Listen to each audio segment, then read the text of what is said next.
obsession with butts, frequent drawing with butts, frequent sitting upon one's butt, making out with Dave Willis. Not a pretty sight, but it's so hot at the same time. Yeah. Probably, yeah. It spreads via air.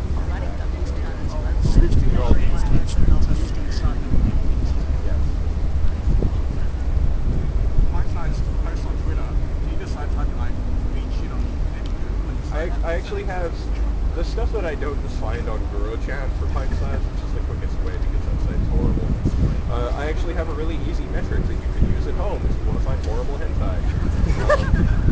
Pick any noun, doesn't matter what, it can be pencil eraser and then hentai. Plug that into Google image search and turn safe search off. You'll get a chick having sex with a whale. There's no relation between the entry and the results. It's a great kind of randomization metric that I found. It works out really well. Brave Little Toaster is probably the worst that I found. And also anything to do with MS Paint Adventures is pretty terrible. Just like Andrew Hussey's, right? What was the reason, like, Contact got really fucked up? Because it used to be this sort of It just kind of happened naturally. I think, I don't know, yeah, like he started off being kind of nice in a way. yeah, And then he just became with horrible. like the cake mix, and then he got sort of progressively worse. Yeah. Now it's just I think in Canada it's really depressing. He's just acting out because he feels neglected. Nobody pays attention to him, so he just has to be as bizarre as possible. Really, it's just another, I guess, part of my sense of humor. It's kind of tweaked out that way. I mean, it's very similar to when you see people yell at her or whatever. I also have this horrible jokes inside me that have pint size is good. Yeah, exactly. Yeah, that thing with the printout of Dora's ass. I think that was one of the best sketches I've done. I drew that and like I wasn't really thinking about how awful it was until it was done. And then I posted it and looked at it on my own site and went, oh, I'm gonna get emails. And I did. And then when did you get the idea? Like the character? well it started off. Mine is almost very similar. It took me a couple weeks of just sort of brainstorming. What really, the moment that made me decide I wanted to do a webcomic was like way back in 2003. I had a really shitty day job where all I had to do was sit on the internet and surf the internet all day. Which sounds great, but is actually incredibly soul-crushing, depressing in reality. So I was reading a lot of webcomics at the time to pass the day by. And it was, I think, the first San Diego Comic Con that like Rich Stevens and John Rosenberg and the Dumbrella, they posted pictures of their table at San Diego Comic Con, like what they were doing. And I remember looking at those pictures and like, that looks like so much fun. I want to do that. And then I was like, well, I always drew comics when I was a kid, and I probably remember how to draw, so why don't I start one? So I spent a couple weeks just brainstorming ideas. I knew I wanted it to have like a sci-fi element, so I was like, oh, let's have like little robots running around, that'll be fun. And then from there, it just sort of developed very organically. Okay, I'll try to talk even louder.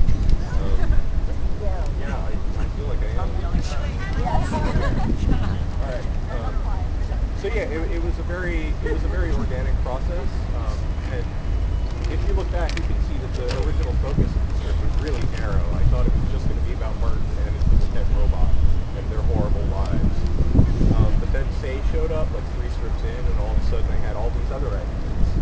And then after Faye showed up, more people showed up, and it just gradually got broader and broader over time, much like myself. Yeah, so it's been a very organic process, and I just try to keep it as simple and natural as I can. Which may or may not answer your question. It actually did answer. Okay, awesome. And then you... I'm sorry? I can't imagine that I'll do it forever. I don't think I'm going to be like Charles Schultz and just die at my desk or whatever. But then when I started the script, I thought it would only last like a year before I got bored of it and moved on anyway. And here it is almost 9 years later. So I feel like if it gets to a point where I feel like, okay, I've run out of good ideas, or okay, I really want to do something else, yeah, I could see it, but I don't, and like I have a number of ideas in my head as to how I could wrap things up.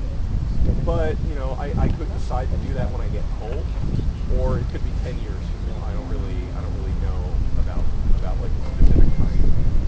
I don't imagine I'll be doing it forever. I figure I will move on to something else sooner or later. I will probably be drawing Hannelore until I die. But you know, beyond that, I don't really know.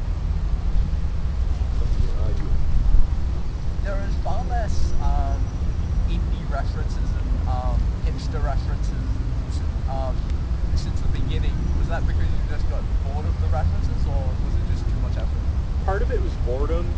You know, it was just like, oh yeah, I could make yet another joke about the arcade fire and how they have the one guy on the drone wall. But and part of it was also that it was really dating the comics. You know, I mean, the strip moves at such a slow pace compared to real life that you know you have in comics 300, Faye's like, hey, how about that new band, the Arcade Fire? And then in comics 600, she's like, hey, how about the Arcade Fire's third record? And you know, in the real world, it's been 4 years, but in QC time, it's been 2 weeks. So it didn't really make sense. And it was dating the strip. So it's like, you know, they're talking about a Mogwai record that came out 7 years ago. And I read that and I go, oh yeah, that was 7 years ago. Whereas, you know, so I decided to move away from that and make it a little bit more timeless. Just because I think they stand up a little bit better, like, in the long run that way. You can do topical humor and make it really good. I mean, like Penny Arcade is absolutely great at doing like the joke of the day or whatever. But I think it does age in a different way than I want my strip to age. I like it to be a little bit more timeless, I guess is the word I'm looking for. Yeah. And also, it was actually probably preventing my audience from growing as much as it could have. I think the number one comment I got for like the first 3 years of my strip was, I love your comic, I just don't know all of these bands you're talking about. I'm like, alright, whatever. So I decided to make those people happy and not talk about the bands anymore.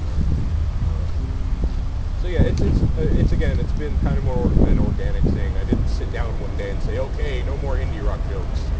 But my interests have shifted. It's more fun making jokes about butts.